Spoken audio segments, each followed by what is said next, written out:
वहिनी, तुम्हाला जायचं ना तेजू अक्काकडे? तू असं इथं काय करते? भागू बघ ना, काल रात्री जेवणाचं ताट दिलं होतं, त्यातलं थोडंफार खाल्लेलं दिसतंय. म्हणजे आई आल्या होत्या, पण मग आता कुठे गेल्या हे कळतच नाहीये ग मला.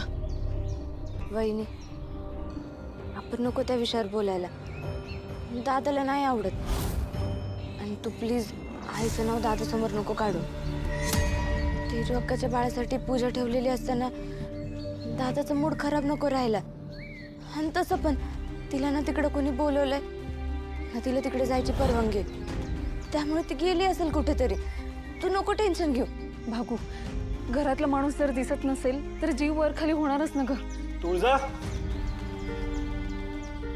तुळजा, आवरलं तुझं? निघायचं? भागू, तुला बरं वाटतंय ना? काहीतरी काम करतो, सगळ्यांना पुढे पाठवतो, मी थांबतो याच्याबरोबर. दादा, मी बरी आहे. तुम्ही जर तिकडे गेला ना तर तेजू अक्काला बरं वाटेल. त्यामुळे तुम्ही जावं बघू तिकडे. तू औषधं घेतलीस का? हो, वहिनीने सकाळचा डोस दिलाय आणि खाण्यापिण्याचं राजूताईने सगळं करून ठेवलंय. आणि आता फक्त भूक लागली ना की जाऊन खायचं.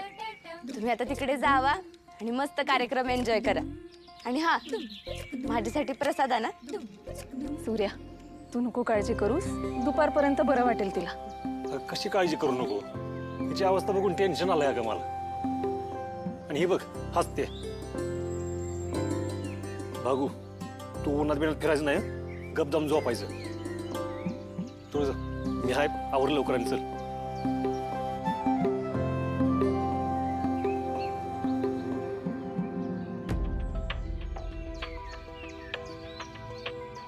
वहिनी, मला माहिती आहे तुला आईची काळजी लागली. ती जर आली आणि तिने काही खाल्लं नसेल ना तर मी देईल तिला खायला. आणि हा, प्लीज दादा पुढे आईचं नाव नको काढू. थँक्यू.